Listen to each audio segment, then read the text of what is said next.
الصواريخ بيتم استهلاكها أسرع من القدرة على تعويضها. التحالفات في أوروبا بدأت تتفكك. التوترات في جنوب المحيط الهادئ بتزيد. أمريكا شكلها قوية، بس نفوذها بدأ يبقى أكبر من قدرتها على السيطرة. الموضوع مش عن انهيار مفاجئ، ده مش اللي بيحصل. الموضوع أبطأ وأكثر خفية. شهر ورا شهر الأمور تبدأ تفك من بعضها، لحد ما قرار واحد، بس قرار واحد، يخلي كل حاجة تانية تقع. وفي 6 صراعات بتشعل ده. أمريكا رسمياً مش بتعتبر تايوان دولة. اللي عندها بدل كده هو قانون اتعمل سنة 1979. قانون بيقول إن أمريكا هتسلح تايوان. قانون عمره ما قال إن أمريكا هتحارب. دي غموض استراتيجية، كلام دبلوماسي، أو يعني إنك ما تقولش هتعمل إيه فعلاً. الطريقة دي اشتغلت لأكتر من 40 سنة عشان محدش جربها.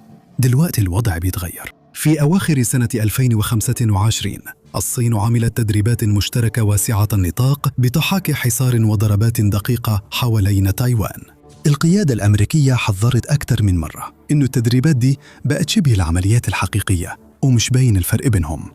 السفن الحربية عملت تدريبات على الحصار. قوات الإنزال تدربت على عمليات الضغط الساحلية. التركيز ما كانش على العرض، كان على التوقيت. سفن خفر السواحل الصينية دلوقتي بتلف حوالين جزيرة كينمان كل يوم. الجزيرة دي أقل من ميلين من البر الرئيسي للصين. ده مش ضغط رمزي، ده تدريب عملي. بكين بتنفذ الخطة وبتعزل الجزر الخارجية قبل الهجوم الرئيسي. بس الهجوم الرئيسي ممكن عمره ما يجي بالشكل اللي الناس مستنياه. واشنطن قضت 10 سنين بتستعد لسيناريو يوم الإنذار في مضيق تايوان. إنزالات برمائية، وابل من الصواريخ، وعمل واضح من أعمال الحرب. النوع ده من التحركات اللي بيجبر على رد فعل. بكين قضت نفس السنين دي بتبني حاجة أهدى. من سنة 2023 تايوان أبلغت عن تعطيلات متكررة في البنية التحتية للاتصالات تحت البحر. أكثر من حكومة منهم أمريكا وبريطانيا حذروا إنه الكابلات تحت المية دي نقطة ضعف خطيرة في أي صراع حديث. جزر ماتسو فقدت الاتصال بالإنترنت لأسابيع. الأعمال توقفت، المدفوعات تجمدت، التواصل انهار. إذا ناس كتير مش بتاخد بالها منه هو قد إيه التنسيق العسكري الحديث بيعتمد على نفس البنية التحتية المدنية. فيه أقمار صناعية احتياطية، بس الكابلات البحرية لسه بتنقل أغلب حركة البيانات الآمنة، بما فيها أنظمة التسوية المالية اللي مرتبطة بقدرات الدفاع. في أوائل 2025 سفينة مرتبطة بالصين كانت واقفة مباشرة فوق كابل شمال تايبيه لما الكابل اتقطع. في فبراير السفينة اللي كانت رافعة علم توغو رمت المرساة في منطقة ممنوع فيها الرسو قبالة تاينان، وسحبت المرساة على قاع البحر لحد ما كابل تاني اتقطع. السلطات التايوانية تابعت حوالي 52 سفينة ظل مشتبه فيها بتشتغل قريب من كابلات تايوان. الأعلام بتتنقل بين الدول وأجهزة الإرسال بتتطفى. وفي يناير 2026 ولأول مرة على الإطلاق طيارة درون عسكرية صينية اخترقت المجال الجوي الإقليمي لتايوان. ما فيش أي تصريح من واشنطن ولا في عقوبات، وبكين لاحظت الصمت ده. الصين دلوقتي بتطبق إجراءات الحجر الجمركي، مش حصار، ده عسكري. الحجر الجمركي بيخص موظفين الجمارك، والتحول الاستراتيجي هنا مش واضح أوي لكنه مهم جدا. ده بيعيد تصوير التصعيد كأنه إجراء بيروقراطي مش حرب، وده مهم لأن آليات الاستجابة الدولية متصممة للتعامل مع العتبات العسكرية مش الإجراءات الإدارية. بكين أعلنت عن قواعد تفتيش مشددة للسفن اللي بترسو في تايوان. كل البضائع لازم تقدم إقرارات مسبقة للسلطات الصينية. سفن خفر السواحل الصينية تقدر تطلع على سفن بحرية. السفن اللي ترفض هتترد.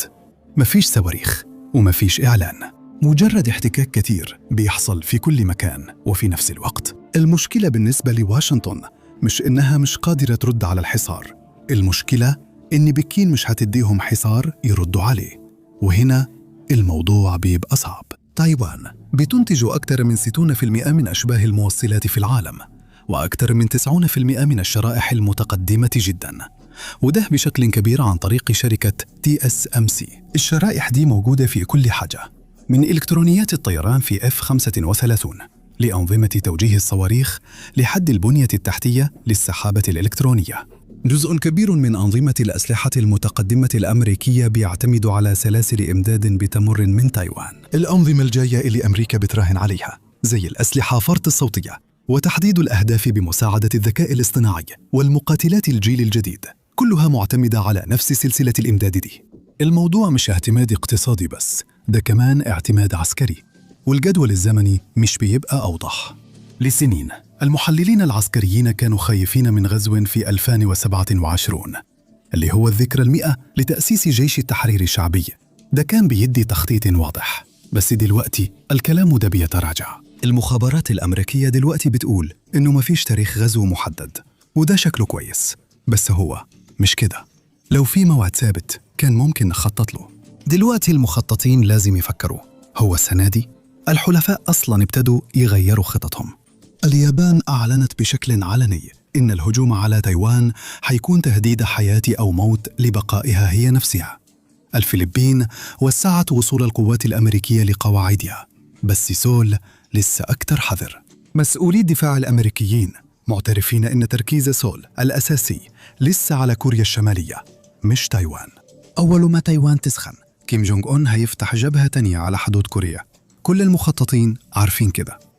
التوتر الحقيقي مش قانوني، التوتر في الوقت. قانون علاقات تايوان اتكتب لعالم التصعيد فيه كان بياخد أسابيع، النهاردة التصعيد ممكن يحصل في ساعات. فالسؤال هنا اللي أمريكا لسه ما جاوبتش عليه، لو بكين اتحركت هل الإطار القانوني هيفضل صامت؟ ولا القرار هيتاخد في الوقت الحقيقي تحت ضغط وبمعلومات ناقصة ومع عواقب عالمية؟ بس إيه اللي هيحصل لو الحركة دي ما حصلتش أصلاً؟ إيه اللي هيحصل لو مش غزو واحد لكن آلاف التحركات الصغيرة؟ قطع الكابلات، توغلات الطائرات المسيرة، القيود الاقتصادية، نقاط الاختناق الإدارية. كل واحدة منهم صغيرة لدرجة إنها مش هتسبب حرب، لكن كلهم مع بعض بيشلوا قدرة تايوان على العمل تدريجياً.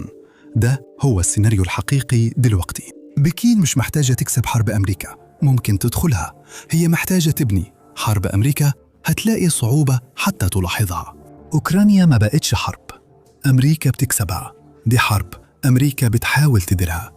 الهدف عمره ما كان النصر الكامل، كان الاحتواء. روسيا ضعيفة وأوكرانيا لسه صامدة. الخطة ما اختفتش، هي بس بطلت تتحكم في السياسات. في أوائل 2026 رجعت مناقشات وقف إطلاق النار تظهر تاني في قنوات كثيرة. الدول الأوروبية بدأت تدور على ضمانات أمنية. المسؤولين في باريس ولندن وواشنطن اعترفوا في السر أن الصراع المجمد هو أكثر نتيجة متوقعة دلوقتي. موقف روسيا ما تغيرش، موسكو مش هتسمح بوجود قوات الناتو على الأراضي الأوكرانية. هم عايزين الأول يتفقوا على الأراضي، المفاوضات تيجي بعد كده. تكلفة الحرب دي مش فلوس، التكلفة صناعية. أمريكا بعتت 300 ألف قذيفة المدفعية لأوكرانيا. تقارير مشتريات البنتاغون بتوضح أنه الإنتاج بيزيد، بس لسه أقل من معدل الاستهلاك وقت الحرب. الجيش عايز يوصل لإنتاج 100 ألف قذيفة في الشهر بحلول نص 2026. يبدو الرقم كبير، لحد ما تعرف إن أوكرانيا ممكن تضرب الكمية دي في أسبوعين بس. والصواريخ الاعتراضية اللي بتستخدمها أوكرانيا مطلوبة في أماكن تانية: تايوان، كوريا الجنوبية، الخليج، أوروبا. خط إنتاج باتريوت بتاع لوكهيد مارتن في كاميدن، أركنساس هو واحد من أهم نقاط الزحمة. المديرين التنفيذيين قالوا علناً إنه زيادة الإنتاج بتاخد سنين مش شهور. كل بطارية باتريوت بتتبعت لأوكرانيا السنة دي هي بطارية باتريوت مش موجودة في جوهم. سلسلة الإمداد مش بتفرق بين المناطق، هي بس بتفضى. وده بيخلي أوروبا والمحيط الهادئ في نفس الأزمة. عشان كده الاتحاد الأوروبي بيخصص فلوس أكتر. أوروبا بتعيد تسليح نفسها. بولندا بتتصدر الناتو في الإنفاق الدفاعي كنسبة من الناتج المحلي الإجمالي. ألمانيا خصصت مئات المليارات للدفاع والبنية التحتية. المملكة المتحدة وفرنسا بيزودوا قدرتهم. الكلام ده شكله كويس على الورق، بس هو فعلاً مجرد ورق. في الحقيقة دي منافسة، الكل بيستمد من نفس الموارد المحدودة، وبكين بتتابع نفس الأرقام دي. أوكرانيا مش بس موضوع أرض، ده كمان موضوع رسائل وإشارات. إيه اللي الخصوم ممكن يتعلموه من التزام طويل ومكلف وغير مضمون؟ وإيه الرسالة اللي بيوصلها اتفاق تفاوضي تحت ضغط عن حدود القدرة؟ وفي الوقت اللي واشنطن كانت لسه بتحاول تخلص صفقة أوكرانيا، كان في نار اتولعت بالفعل في الشرق الأوسط. في فبراير 2026 أمريكا وإسرائيل شنوا حوالي 900 ضربة في 12 ساعة. العملية كانت اسمها الغضب الملحمي. العملية قتلت القائد الأعلى علي خامنئي، وقتلت العشرات من كبار المسؤولين الإيرانيين، وكمان قتلت حوالي 170 مدني. صاروخ ضرب مدرسة بنات جنب قاعدة بحرية في مناب. تكلفة الانتقام كانت الجزء اللي محدش خطط له. إيران قفلت مضيق هرمز، حوالي 20% من النفط اللي بيتشحن في العالم بيعدي من هنا. دي كانت أكبر ضربة للإمدادات من سنة 1973. المستهلكين في كل العالم حسوا بالتأثير في محطات البنزين وعند الكاشير في السوبر ماركت. إيران زودت الانتقام. الدرونز ضربت مواقع مدنية في الخليج، السعودية، البحرين، قطر، وده رجع الميليشيات الوكيلة للساحة تاني. من سنة 2023 الحوثيين اتعرضوا لهجوم جوي عنيف من أمريكا. مصانع الصواريخ بتاعتهم اتضربت وقادتهم اتقتلوا. البنتاغون قال إنهم كانوا بيخلصوا من قطع الغيار. بعد 48 ساعة من عملية إيبك فيوري رجعوا تاني للبحر الأحمر وهاجموا ناقلات النفط بطائرات درون محدش شافها قبل كده، مصممة في إيران ومجمعة من مكونات تجارية تم تهريبها عن طريق عمان. الدرونز اللي تكلفتها حوالي $2000 عشان تتبني كانت بتتضرب بوسائط اعتراض تكلفتها $2 مليون. شركات الشحن اضطرت تغير مسارها حوالين رأس الرجاء الصالح، وده خلى أسعار الشحن ترجع لمستوياتها العالية زي وقت الجائحة. سعر الصرف ده بيتضاعف كل يوم. البنك الدولي وصندوق النقد الدولي الاثنين حذروا إن استمرار الاضطرابات في الممر ده ممكن يسبب تضخم في العالم كله. معركة حزب الله مع إسرائيل انفجرت، أكثر من 2000 واحد اتقتلوا. حزب الله كان بيضرب صواريخ من مواقع المخابرات الأمريكية، كانت شايفاها فاضية. الدرس لواشنطن كان قاسي. الوكيل الإيراني مش هدف ثابت، ده شبكة بتتجدد طول ما طهران لسه بتمولها. إيران تقدر تعيد تشكيل وكيلها بتكلفة كام عربية نقل. أمريكا مش هتقدر تعيد بناء مصنع صواريخ اعتراضية في أقل من 7 سنين. كل نقطة في الشبكة بتشتغل بشكل شبه مستقل، وكل واحدة فيهم ممكن تبدأ التصعيد، ولا واحدة منهم محتاجة إيران تبدأ الضربة المباشرة الأول. مسؤولين كبار في الدفاع اعترفوا أن وتيرة العمليات الحالية بتأثر على الجاهزية لمناطق تانية بما فيها منطقة الهندو باسيفيك، وده قبل حتى ما يتفتح موضوع السلاح النووي. مستويات تخصيب إيران وصلت في السنين الأخيرة لحدود قريبة من درجة السلاح. الوكالة الدولية للطاقة الذرية قالت أكثر من مرة إن عندها رؤية أقل على أنشطة إيران النووية بعد القيود اللي اتفرضت على المراقبة. إيه اللي هيحصل لما إيران تعدي الحد ده؟ لأن أول ما يحصل كده المنطقة مش هتفضل زي ما هي. المملكة العربية السعودية قالت بالفعل إنها هتسعى لامتلاك سلاح نووي. 18 شهر. تركيا عندها القاعدة التقنية، ومصر عندها الدافع. خبراء منع الانتشار النووي بيحذروا إنه إيران نووية ممكن تتسبب في أسرع موجة تطوير نووي من أيام الحرب الباردة، وده بالنسبة لاختيارات أمريكا. الاختيارات بتقل في اللحظة اللي ده يحصل فيها. العمل العسكري بيبقى أخطر، النفوذ الدبلوماسي بيضعف، واستقرار المنطقة بيتكسر. فالسؤال عن إيران مش هو هل أمريكا تقدر تضرب إيران، لكن هو إيه اللي هيحصل بعد كده؟ شكل الردع هيبقى عامل إزاي في منطقة التصعيد فيها مش مركزي والحد النووي فيها مش واضح؟ والأهم من كده، إيه تكلفة إنك تفضل متواجد هناك في الوقت اللي كل حاجة تانية لسه شغالة؟ الموضوع مش بالضرورة مشكلة منفصلة، لكنه عامل بيضاعف المشكلة وبيستهلك نفس الموارد. وبعدين في مكان واحد ما فيهوش أي من الحواجز دي، ما فيش قوة بالوكالة، ما فيش إنكار، وما فيش تأخير بين الحادثة والتصعيد. بحر الصين الجنوبي، حوالي 3 التجارة العالمية بتمر من المياه دي، شحنات الطاقة وأشباه الموصلات والبضائع المصنعة، وكل حاجة مرتبطة بسلاسل الإنتاج الحديثة بتعدي من هنا في وقت من الأوقات. والصين بقالها أكثر من 10 سنين بتعيد رسم الخريطة. جزر صناعية ومدارج طيارات وأنظمة صواريخ. الموضوع كله عن خلق وجود دائم. الحوادث اللي بالعافية بتزيد يوم عن يوم. في مارس 2026 فرقاطة صينية قربت بسرعة من سفينة فلبينية جنب جزيرة تيتو. الكابتن الفلبيني اضطر يغير اتجاهه عشان يتجنب الاصطدام. قبلها بيومين كورفيت صيني وجه رادار تحكم في النيران بتاعه على فرقاطة فلبينية. في يناير بكين أغلقت شعاب سكاربورو وبنت جدار حواليها وادعت ملكيتها للمياه اللي القانون الدولي بيعتبرها مياه فلبينية. الاحتكاكات بقت بتحصل أكتر وممكن تبقى عنيفة. في أغسطس 2025 سفينة من البحرية الصينية وقارب من خفر السواحل الصينية حاولوا يصدموا سفينة فلبينية، لكن السفينتين الصينيتين خبطوا في بعض. بدل كده على الأقل 3 بحارة ماتوا. ده يورينا قد إيه المية دي قربت تبقى ساحة صراع، والمواجهات اللي العالم مش بيسمع عنها هي اللي بتحصل كل أسبوع. السفن الفلبينية اتعرضت لطلقات مدافع مياه قوية لدرجة إنها بتبوظ المعدات، والسفن الفيتنامية والإندونيسية بيبلغوا عن مضايقات متكررة. سفن خفر السواحل الصينية دلوقتي بتشتغل كأذرع تنفيذية متقدمة للسياسة. بكين مش محتاجة تكسب معركة بحرية، هي محتاجة تخلي الصيد أو الحفر أو تسيير الدوريات أو التجارة في مياهك حاجة لازم تستأذن عليها. كل أسبوع الخطة دي بتنجح والخط على الخريطة بيتحرك.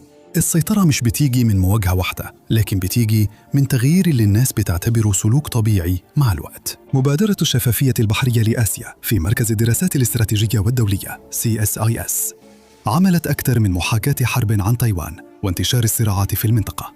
السيناريوهات بتتغير، لكن النهاية مش بتتغير. في تقريباً كل مرة أمريكا بتستهلك كل مخزونها من صواريخها المضادة للسفن بعيدة المدى في أول أسبوع. فريق CSIS اخترع مصطلح للي بيحصل بعد كده: الصناديق الفاضية. مفيش صواريخ تانية نضربها على السفن الصينية لحد ما المصنع يلحق ينتج من جديد. في نسخة الحصار من اللعبة، كهرباء تايوان بتنخفض ل 35% من المعدل الطبيعي خلال 20 أسبوع. أكثر من 100 سفينة تجارية اتبعتوا عشان يمدوا الجزيرة بالإمدادات اتغرقوا. في نسخة الغزو 90% من طيارات الحلفاء بتتدمر قبل ما تطير أصلاً. دي مش أسوأ السيناريوهات، دي النتائج المتوسطة، يعني حالات الفوز. فالسؤال هنا مش بس عن التصعيد، لكن كمان عن الاستمرارية. بحار فلبيني بيتقتل برصاصة صينية، واشنطن فعلاً هتبعت إيه؟ ومنين؟ وبتمن إيه؟ الصين مش محتاجة تفرض الاختيار ده، هي بس محتاجة تخليه حتمي. وده لسه الجبهة اللي المفروض فيها ضرب يحصل في البحر. الجبهة الجاية هتجيب المعركة لحد البيت. سول موجودة في واحدة من أكثر البيئات الاستراتيجية ضغطاً في العالم. حوالي 26 مليون شخص عايشين جوه مدى مدفعية كوريا الشمالية. بس بيونغ يانغ بتفكر بشكل أكبر، لأن كوريا الشمالية ما بقتش مجرد مشكلة ردع إقليمية. أوكرانيا غيرت كل حاجة. كوريا الشمالية زودت التعاون مع روسيا بطرق بتسرع بشكل مباشر برنامجها التسليحي. تقييمات الاستخبارات الأمريكية والكورية الجنوبية أكدت مراراً نقل المدفعية وأنظمة الصواريخ والمساعدات التقنية بين روسيا وكوريا الشمالية. آلاف الجنود الكوريين الشماليين اتبعت علشان تحارب في كورسك. حوالي 1000 منهم اتقتلوا، وفي المقابل كوريا الشمالية خدت اللي كانت عايزاه فعلاً: تكنولوجيا الأقمار الصناعية والوصول لخبرات روسيا في الدفاع الجوي. لكن دلوقتي عندهم حاجة أغلى من الفلوس: خبرة القتال الفعلي. الجنود الكوريين الشماليين اكتسبوا مهارات مهمة: القتال بالطائرات بدون طيار، الحرب الإلكترونية، التنسيق في إطلاق النار. مهارات عمرها ما تعلموها في 20 سنة من التدريبات على حدود المنطقة منزوعة السلاح. جيش كيم ما بقاش مجرد قوة حراسة، دلوقتي بقى قوة فيها محاربين عندهم خبرة قتال ومدربين روس، وكمان المعدات بتتحسن. أنظمة الصواريخ اللي كانت بتاخد سنين عشان تتجرب دلوقتي ممكن تتطور بسرعة من خلال الملاحظات الخارجية. أنظمة الوقود الصلب هي التغيير الأساسي. على عكس الصواريخ اللي بتشتغل بالوقود السائل، الصواريخ اللي بالوقود الصلب ممكن تطلق بسرعة وبتحتاجش وقت تجهيز كبير. ده بيقلل وقت التحضير للخصوم من ساعات لدقائق. الاختبارات الأخيرة اللي عملتها كوريا الشمالية لمحركات الوقود الصلب بتدل على استمرار التقدم ناحية أنظمة إطلاق عابرة للقارات أسرع. وبقى المدى مش مشكلة، خلاص بيونغ يانغ عندها خطة خمسية للثالوث النووي، من ضمنهم أول غواصة نووية، ودي فعلاً بيتبني دلوقتي. بمجرد المدى بس، الصاروخ الجديد هواسونغ 20 يقدر يخلي كل الولايات المتحدة القارية هدف. الموضوع مش عن احتمال الاستخدام، ده عن التأكد من وجود القدرة فعلاً، والقدرة بتغير الردع سواء تم استخدامها أو لا. البعد السيبراني مهم بنفس الدرجة. كوريا الشمالية ما بقتش محتاجة نظام بنكي. في فبراير 2025 مجموعة هاكرز من كوريا الشمالية اسمها لازاروس عملت أكبر سرقة عملات رقمية تسجلت في التاريخ. سحبوا $1.5 مليار من منصة بايبت في ظهر يوم واحد. الفلوس اتغسلت عن طريق خدمات خلط ومحافظ وهمية. هيئات المراقبة في الأمم المتحدة بتقدر إن كوريا الشمالية سرقت أكثر من $6 مليار عملات رقمية من سنة 2017. ده مش مبلغ صغير، ده ميزانية برنامج أسلحة لدولة كاملة مدفوع بالكامل خارج نظام الدولار وخارج كل أدوات العقوبات اللي عند واشنطن. وده مهم جدا لأنه بيتجاوز أدوات الضغط التقليدية وبيمول الصاروخ الجاي. عشان كده تشديد الحناق على بيونغ يانغ بطل يكون سياسة حقيقية.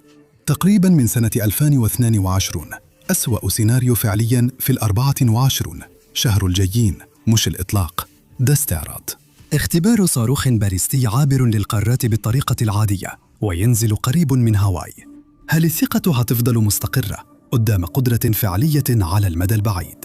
سول بالفعل بدأت تعلن الموضوع للناس. الاستطلاعات بتبين إنه حوالي 70% من الكوريين الجنوبيين بيدعموا إنه يبقى عندهم سلاح نووي خاص بهم. طوكيو بتعيد معالجة البلوتونيوم. نظام منع الأسلحة النووية بيتكسر في مكانين في نفس الوقت. وفي الوقت اللي الغرب مركز على الجبهات اللي صوتها عالي، الجبهة الهادية هي اللي بتسحب البساط من تحت كل سلاح في الترسانة. أفريقيا، وبشكل أدق معادن أفريقيا، كل عربية كهرباء، وكل F-53، وكل طيارة بدون طيار. كل ده بيعتمد على معادن طالعة من مناجم أمريكا ما بقتش ليها وصول حقيقي ليها. إفريقيا فيها 1.4 مليار نسمة دلوقتي، ومتوقع توصل ل2.5 مليار بحلول سنة 2050. دي قارة بتنجذب لنظام اقتصادي بقيادة الصين، وفي نفس الوقت واشنطن لسه فاكرة إنه برامج المساعدات والزيارات الرسمية تعتبر خطة. ما بين 2022 و2024 مالي طردت القوات الفرنسية. بوركينا فاسو عملت نفس الحاجة.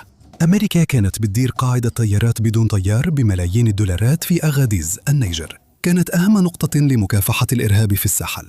تخيل، اطردوا منها في 2024. 3 طرد للغرب في 3 سنين. وفي الوقت اللي الغرب كان بيمشي، موسكو كانت داخلة مكانهم. فاغنر انسحبت رسمياً من مالي في نص 2025 بعد كمين تنزواتن اللي حصل تقريباً قبلها بسنة. كانت أسوأ خسارة ليهم في القارة. بس فاغنر ما مشيتش فعلاً، غيرت اسمها فيلق أفريقيا، دلوقتي تحت سيطرة وزارة الدفاع الروسية مباشرة. نفس الناس، نفس القادة في الميدان، وباج جديد. بيشتغلوا في مالي، جمهورية أفريقيا الوسطى، ليبيا، بوركينا فاسو، النيجر والسودان. الصحفيين اللي بحثوا اكتشفوا 6 سجون سرية بتديرها فاغنر في مالي. مئات المدنيين تحتجزوا وتعذبوا، وبعضهم اختفى. خطة الصين أهدى وأطول، من خلال شركات زي تشاينا موليبيديومو وتمويل البنية التحتية المرتبط بالدولة. بكين ضمنت لنفسها مواقع مسيطرة في سلاسل إمداد المعادن الحيوية. منجم واحد، تانكي فونجورومي، في جمهورية الكونغو الديمقراطية، بينتج 3% من نحاس العالم و5% من الكوبالت. دول المعدنين اللي بيخلوا محركات F-35 وبطاريات العربيات الكهربائية تشتغل. بكين كمان بتتحكم في مرحلة التكرير ل19 من 20 معدن أساسية على مستوى العالم. حتى لما حكومة أفريقية توقع اتفاقية تعدين مع أمريكا، زي ما حصل في جمهورية الكونغو الديمقراطية في ديسمبر 2025، الخام برضو لازم يروح لمصفاة صينية عشان يتحول لحاجة قابلة للاستخدام. اتفاقية التعدين بين الصين وجمهورية الكونغو الديمقراطية في مارس 2026 زودت الربط ده أكثر وأكثر. 7 مليار دولار من الصين للاستثمار في البنية التحتية مقابل 1.2% رسوم امتياز، والعرض غربي قدر يقرب من كده. في يناير 2025 الصين عملت مناورات بحرية مشتركة مع روسيا وإيران وجنوب إفريقيا عند رأس الرجاء الصالح، ومع البحر الأحمر اللي مقفول بسبب الحوثيين وحرب إيران. رأس الرجاء الصالح بقى هو الطريق الحقيقي الوحيد بين آسيا وأوروبا. والصين لسه عاملة مناورات عن مين اللي يسيطر عليه، وفي نفس الوقت التدخل الأمريكي قل. أفريكوم لسه موجودة كهيكل قيادة تحت البنتاغون، لكن وجودها العملياتي اتقلص في مناطق كتير بعد إغلاق قواعد وانسحابات في الساحل. استراتيجية الأمن القومي لسنة 2026 بتقول إن أمريكا لازم، على حد تعبيرها، تفضل حذرة من عودة النشاط الإرهابي في أفريقيا. فروع القاعدة والدولة الإسلامية في الساحل بتكبر أسرع من أي جماعات جهادية تانية في العالم. ده شكل المنطقة اللي بتخسر، والدول اللي واشنطن كانت بتسميها ركائزها بقت دلوقتي بتدور على أماكن تانية. كينيا وقعت إطار تعاون كبير مع مبادرة الأمن العالمي بتاعة الصين في 2025. دي نفس الدولة اللي استضافت عمليات مكافحة الإرهاب الأمريكية لمدة 20 سنة. المسؤولين الكينيين دلوقتي بيتكلموا بصراحة عن بكين على إنها الشريك اللي فعلا بيجي ومعاه فلوس. لما نائب رئيس القوات المسلحة الكينية راح بكين في نوفمبر 2025، السفارة الأمريكية في نيروبي عرفت عن الرحلة من الإعلام الصيني الرسمي. تنزانيا وقعت اتفاقية جديدة بتسمح لشركة صينية حكومية تدير الميناء متاعهم اللي موجود مباشرة على خطوط الشحن في المحيط الهندي. الميناء اللي البحرية الأمريكية كانت اتقالها قبل كده إنه هيفضل مدني. إثيوبيا دلوقتي بتشتري أنظمة مراقبة صينية. السنغال اللي أمريكا كانت بتسميها زمان شريك ديمقراطي نموذجي، عندها رئيس جديد كان بيعمل حملته الانتخابية على طرد شركات التعدين الغربية. أول رحلة خارجية ليه كانت لموسكو. كل خطوة لوحدها ممكن تتعكس، لكن مع بعض مش ممكن. ممر روبيتو هو النقطة المضيئة الوحيدة اللي واشنطن بتتكلم عنها. خط سكة حديد مدعوم من أمريكا من منطقة النحاس في زامبيا مروراً بأنغولا لحد المحيط الأطلنطي على الورق. ده بيكسر احتكار الصين لمسارات النحاس الأفريقي، لكن في الواقع الممر ده بيعدي في 3 دول وبيعتمد على الاستقرار السياسي في أنغولا، وده عمره ما كان مضمون. وحتى لما النحاس بيوصل أنغولا كجزء من لوبيتو بيتحمل برضو على سفينة بتروح لمصفى صينية. أفريقيا مش جبهة منفصلة، دي هي الخلفية اللي بتحدد قوة التحمل في كل الجبهات التانية، لأن المعادن بتغذي صناعة الأسلحة، وسلاسل الإمداد بتدعم الردع، والتوافق الاقتصادي بيد حرية استراتيجية. لو المدخلات دي اتغيرت كل حاجة تانية هتضيق. فلما نحط ال6 جبهات مع بعض، النمط ده مش صدفة، هو بيشوف الضغط بيزيد. بس أمريكا عندها حلفاء وعندها الفلوس. ميزانية دفاع ب900 مليار دولار، أكبر من ميزانيات أكبر 10 جيوش بعدها مجتمعين. اللي ناقص أمريكا هو القدرة الفعلية. المعركة الحقيقية في 2026 مش في مكان واحد، هي في الفجوة بين الالتزامات والقدرة، بين الوعود والإنتاج، بين التواجد والتوفر. الصين مش محتاجة تايوان تقع السنة دي، روسيا مش محتاجة أوكرانيا تنهار، إيران مش محتاجة تحقق اختراق بكرة، كوريا الشمالية مش محتاجة تطلق نار، وأفريقيا مش محتاجة تعلن انحيازها. كل اللي محتاجينه هو الوقت، والوقت بيكشف القيود. كل مخطط استراتيجي في واشنطن فاهم ده بالفعل بينه وبين نفسه.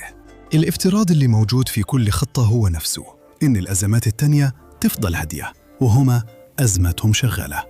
5 افتراضات فوق بعض، كل واحد فيهم معقول لوحده، بس مع بعض مستحيل. فالسؤال الحقيقي مش أي صراع هيكسب، لكن أي صراع هيجي ولسه الباقيين ما تحلوش، لأن دي النسخة الوحيدة من المستقبل اللي النظام بيتجرب فيها بالكامل، مش بالتتابع في نفس الوقت.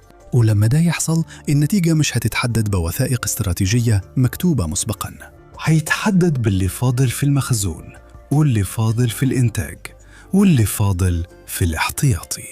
كل حاجة تانية خلاص مخصصة بالفعل. شكراً إنك كنت معايا النهاردة، يا رب تكون استمتعت بالفيديو. ولو حابب تشوف فيديوهات زي دي ياريت تشترك في القناة وتفعل الإشعارات، فعلاً بيفرق كتير. شكراً تاني، وأشوفك المرة الجاية في ماب باك.